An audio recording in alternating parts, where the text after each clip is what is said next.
Fram, what is your Apple meter? Do you, on a scale of 1 to 10 for buying? Because you're not an Apple phone user, so are you other?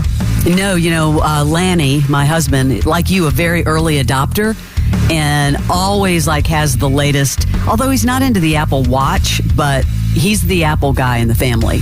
I'm definitely a junkie. Only thing I don't own the headphones, the really expensive headphones. I just couldn't bring myself to do it. And the watch. That some people swear by the Apple Watch. I just don't feel like I need it. I just don't wear a watch, and the calls sound pretty weak. That's what I would probably use it for that. Otherwise, what are you going to do? Get out a magnifying glass to try and read a text on it? You're not getting your email there, but you are the Apple guy. So what are some of the latest gadgets? Well, so many of the people love Apple. And then when you talk about a regular person, when I say a regular person, someone who doesn't follow it, you don't know what's coming, what's going. Because, let's face it, there's something coming out every 5 minutes.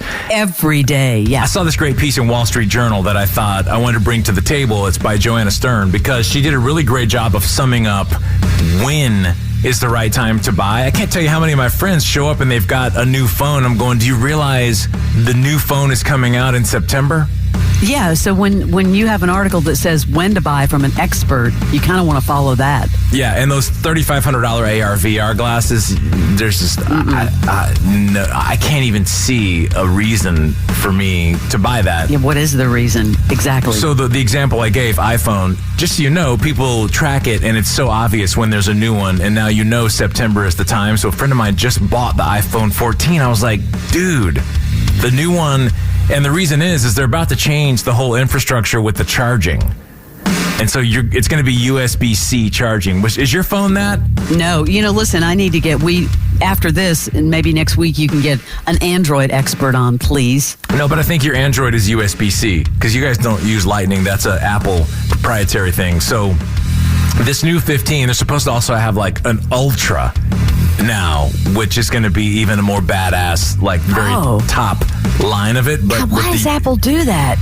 Because they want you to buy the new one. Well, yeah, and the body is supposed to be more rounded on the corners now. It's, we'll know soon, more than likely September, because that's when it's going to happen. So if you're about to buy a new iPhone, if you want a deal and you want kind of, when I say outdated, last year's model, then yeah, but if you're thinking about a phone and you want the new of the new, the whole thing is about to change up with iPhone 15, and we're assuming it's going to be called that. Okay, AirPods Pro.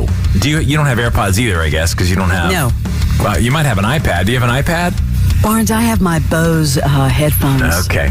Well, the USB-C update is also expected by the end of the year for AirPods Pro with a new AirPods Pro model. I would wait if I was you, because it's going to be better, and also you're going to be on that same charger as your phone.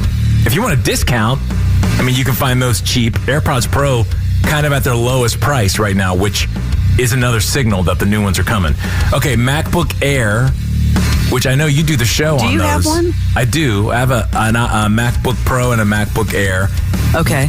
The newly launched 15-inch and smaller M2 models are excellent choices for those looking to buy right now. And especially college students or high school going back to school, you can save $100 Oh, that's good. with that education discount. We're talking about Apple products, the good and the bad time to buy right now. Mm-hmm. With the Apple Watch, it's not necessary to wait for the Series 9 unless you've been keen on you want the latest processor, but the Series 8 or the lower price SE have all the essential features like fall detection, heart rate monitoring, all that. So unless you're really need to be the latest Joneser, you should be good. Wait. Yeah. Good advice. The iPad Air, and then the 11 and 12.9-inch iPad Pro, all safe to buy right now. Do you have an iPad? Come on. How many iPads? Yeah, I have several. I just don't, I need to sell some of them because I buy the latest. I like Jones out to get it. Well, that's what I was going to ask you, where's the best place to sell? Because I have an old one, and I know that people talk about where you sell your Apple stuff. Where? eBay, or if you have a local Facebook group, not the Facebook Marketplace. I think that sucks, but a Facebook group, they have Buckhead Exchange in Atlanta. If you're a member of that, it's this secret club. Okay, that's good to know. But if you're considering an iPad mini, you may want to wait because they're supposed to have a processor upgrade. Same with iMac. Lanny has an iMac, right? Mm-hmm. The 24-inch iMac hasn't been updated for 2 years, and they're rumored to be a new one coming, and I hope with a bigger screen. I don't know. HomePods, though, and Apple TVs, they don't change that much. So if that's kind of like you just buy whatever is there when you buy it. I mean, the Apple TVs don't you use Apple TV? Oh, yes. You have Love it. But do you have the little box? Yeah. Yeah, the little black box. So see, Yes. you're a lot of Apple. A little bit. Thank goodness for your husband, man. Or I else know. You would be, I don't even know what you would do. But I'd be in trouble. that's your Apple update if you're looking to buy some stuff. So hold off if you want that phone, because iPhone 15 is coming. The Morning X with Barnes and Leslie. 99X.